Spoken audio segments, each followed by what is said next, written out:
Good morning. It is Wednesday, March 25th, and this is today's sociology lecture. Want to start off with our question of the day. It's a pretty simple question. What is wealth? We talked about that yesterday, so want to give you a chance to get that. If you'll go into the Teams app, you should have got a notification to let you know that the question was posted. There have been some having problems with the Teams app. I believe yesterday central office was trying to add something to somebody's program, and when they did, it deleted all the class list. Had to put those all back in again, and I know we've been having some bugs and stuff here, but just email me separately and let me know if you're having problems, and I'll see if I can't send you a message through there, see if we can get it to open up. If not, then I'll turn your problem over to central office and see if they can help me and see if we can figure it out. So yesterday, we had got up to power. We had talked about wealth, talked about prestige, talked about income. So now we were going to talk about power. Back in the 1950s, sociologist C. Wright Mills, who was criticized for insisting that power, which is the ability to get your way despite your resistance, was concentrated in the hands of a few. His analysis contradicted the dominant ideology of equality. Sorry, it's really hard to sit here and try to look at the camera and also make sure I'm getting my notes in. So when I stammer around, I apologize. Mills coined the term power elite to refer to those who make the big decisions in U.S. society. And today we have a power of elite. You look at those in high political offices. They always come from certain backgrounds. They come from wealthy backgrounds. They come from, influential backgrounds. Probably go to the nicer schools when you get up, especially when you're talking about state senators and presidents and vice presidents. It's kind of hard to say that for some representatives, because we have some representatives who just do a pretty good job getting out and campaigning and get hired in their districts to be a representative. But when you talk about the highest spots, governors, lieutenant governors, and your senators, state and national senators, they're usually in an elite class, okay, the power elite. Mills and others stressed how wealth and power seem to group like-minded individuals, those who share same ideologies, values, and worldviews. They belong to the same private clubs, vacation at the same executive resorts, and even hire the same bands for their daughters' debutante balls. They do a lot of the same things. They share backgrounds and vested interests, reinforce the view of both the world and their special place in it. The elite wields extraordinary power in U.S. society. So much so that most U.S. presidents come from this group. As I mentioned before, a lot of them come from the same elite groups. Just go back and check their schooling. You can go all the way back to Abraham Lincoln. He might have been one of the few that didn't have some elite schooling. But once we got into the 1900s, you started seeing a trend of presidents who went to nicer schools, came from similar backgrounds. Sociologist William Domhoff continued in the tradition of Mills and argued that this group is so powerful that the U.S. government makes no major decisions without its approval. Now think about that and what's going on in our society today. You've got a certain group of people who are behind the scenes giving approval for the decisions that are being made. And something to really think about. The president has his advisory staff. The governor has his advisory staff that's looking in this COVID-19 and giving directions of what to do and what we need. But this statement right here says that there is a power of elite sitting behind them, helping making those decisions. Something to really think about. Domhoff analyzed how this group works behind the scenes with elected officials to determine both foreign and domestic policy, from setting Social Security taxes to imposing trade tariffs. His conclusions are controversial and alarming, but they certainly follow logically from the principle that wealth brings power and extreme wealth brings extreme power. Just think about it. Who's backing which groups today? Something to kind of think about. Whether he's completely right or not, it's hard to say. But when you look at the people with the money and the power, who are they backing? Who's in charge? Okay. Prestige. After college, what do you want to do? Are you going to go to college and become a teacher? Are you going to go to college and become a doctor? Are you going to go to college and go into some big business and try to become a high executive? That's part of prestige. You probably don't have the option of laying around the beach under palm trees for the rest of your life. It would be nice, but most of us aren't going to have that. All of us have to choose an occupation and to go to work. If you look at the table on page 267, table 10.2, this shows how the career you are considering stacks up in terms of prestige or respect or regard, any of those things. So it's on page 267. If you take a look at that, it's laid out right there. It gives you the occupation prestige, how the United States compares with 60 countries. You can look down through there. It looks like the highest one is a physician, and that's in the top 86%. The average 60 countries is only 78% for a physician. But you can look down through there and see all those. It even has mail carrier, secretary, plumber, carpenter, all the way down to a street sweeper and janitor. But you can look at that and look that over and see how that prestige lines up, okay? This table also shows the rankings given by America's, how they compare with those of the residents of 60 other countries. Why do people give more prestige to some jobs than others? Is there a reason? Why is there more prestige to being a owner of a company than it is to the guy who is a plumber? I think we're finding out today when we're looking at those who are allowed to go to work, those who are considered essential. Some of the top essential jobs are plumbers, carpenters, electricians, people like that, car repairmen. I have a family member who works on diesel trucks, and they told him that they would be working until they do a complete shutdown, which isn't going to happen, but that was the way it was phrased. He would still be working. I have another family member who works in the banking system, not a vice president or anything like that, just regularly works in the banking system, has been set up to work from home and works from home, but is still working, okay? Those jobs might actually be prestigious. Look in your grocery stores right now. All those people are going to work now, and it's where some places have been shut down. Might be a time to start reevaluating what jobs have prestige in critical situations. Look at the restaurants that are open. The only ones that are open have drive-through. Are their jobs more prestigious? They're essential. Maybe it's time we reevaluate what is prestigious in our country. What are the athletes and the movie stars doing right now? Well, most of them are sitting home just like you are.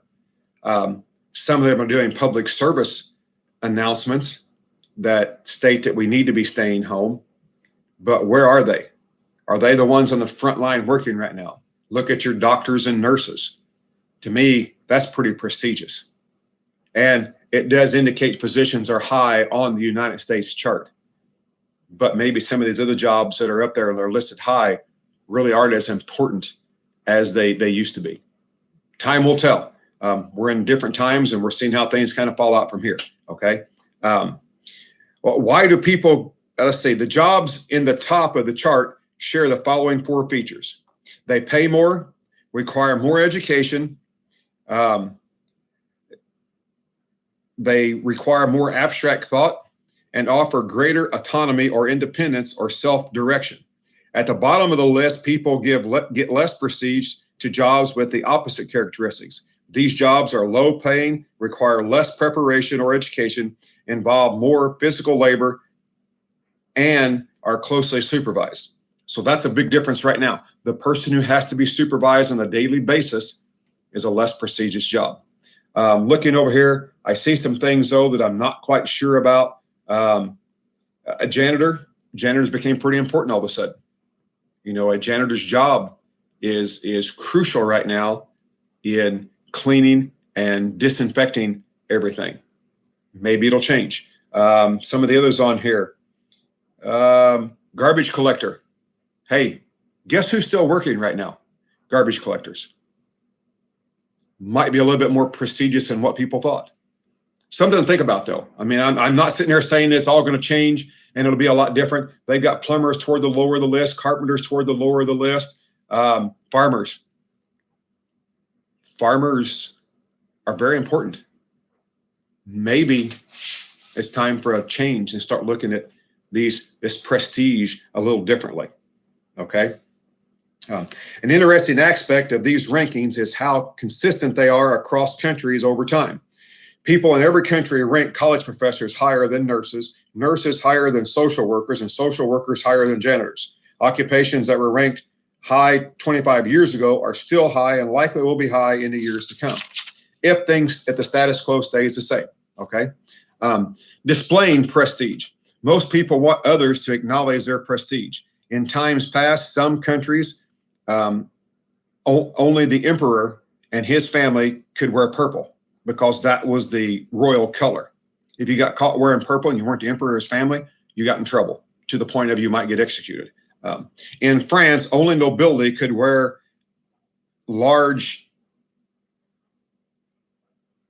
lavender. In England, no one could sit while the king was on his throne. Some kings and queens require that subjects walk backwards as they left the room so that they would not turn their back on the royal person. Concern with displaying prestige has not let up. Military manuals specify who must salute whom. The U.S. president enters a room only after everyone else in attending the function is present. This shows that the president isn't waiting for others. Everyone must be standing when the president enters. In the courtroom, bailiffs make certain that everyone stands when the judge enters the room. Do you display prestige? How much more are you willing to pay for clothing that bears some hot designer label, purses, shoes, jeans, and shirts? Many of us pay more if they have some little symbol than others that don't. Is that still the case? Do you buy certain brands of clothes? Is that a form of prestige? Is that the way people are still looked upon? If you're wearing Nike or Under Armour or North Face or Columbia or something like that, and you probably know more fashion titles than what I do, but it's just curious, is that still the way things are? Are we still buying labels to gain prestige? How about the vehicles you drive? Are there certain vehicles that are more prestigious than others? When you get a chance sometime and we're back in school, look to the parking lot. Look at the brands of cars and see, is there an underlying prestige factor there? Some of us, as in my case, when I was your age, I was thankful to have a vehicle that I could drive, whatever it was. It didn't really matter. I never thought of it as a prestigious thing. I guess the prestigious part was that I had a vehicle to drive. And maybe that's the way it is today. There may still be enough kids in school that don't have cars, that they can drive to school and they still ride buses. So you're considered more prestigious if you have a vehicle, okay? For some, prestige is a primary factor in deciding which college to attend. Everyone knows the difference between degrees from places like EIU, U of I, when it comes to Harvard, Princeton, and Yale or Stanford. There is a difference. Everybody knows that. Are you going to be happy if you try for Harvard or Princeton and have to settle for U of I? Is that going to change the prestige that you have? Status symbols vary with social classes. Only the wealthy can afford certain items like yachts and huge estates or a $35,000 bottle of champagne. Beyond affordability lies a class-based pretense in status symbols. People who are striving to be upwardly mobile flaunt labels on their clothing and conspicuously carry shopping bags from prestigious stores to show they have arrived. The wealthy, who regard the symbols of the common class as cheap and showy, flaunt their own status symbols like $50,000 Rolex watches, $40,000 diamond earrings. These are all status symbols that they use to show their prestige. Do you know anybody that has a Rolex watch? I don't think I do. Haven't really paid that much attention because it doesn't really factor for me. But there are people like that. Like other classes, they too try to outdo one another. They boast about who has the longest yacht, or mention that they have a helicopter fly them to their golf game, or that they stayed at the $30,000 a night room at the Four Seasons in New York City. Okay, these are all things that they do.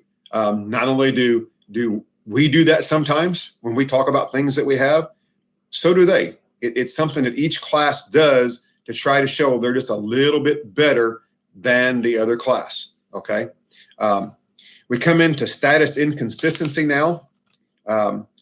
Ordinarily, we have a similar read on all three dimensions of social class: property, power, and prestige. The homeless man in the beginning of the chapter is one example of these three dimensions. And such people are status inconsistency. Some people have a mixture of high and low statuses. This is called status inconsistency. This condition leads to some inconsistency in situations. Sociologist Gerhard Linsky analyzed how people try to maximize their status. Individuals who rank high on one dimension of the social class but lower on others want people to judge them on the basis of the higher statuses. Those who are trying to maximize their own position may respond to status inconsistency. Individuals according to their lowest ranking. So if you're wanting to be better than someone else, you might want to push down and say, hey, no, you're not this class, you're at a lower class because you got these things going for you. And it really works against you. If you're got status inconsistency, you may try to strive for the things where you got higher status to say that your overall status is that way. Okay. A classic study of status inconsistency was done by sociologist Ray Gold. And let me just see if I can pull this paragraph up and read it to you.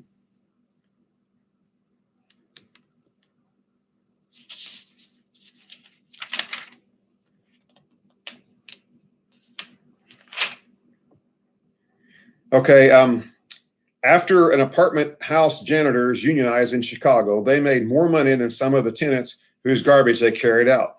Tenants became upset when they saw their janitors driving more expensive cars than they did.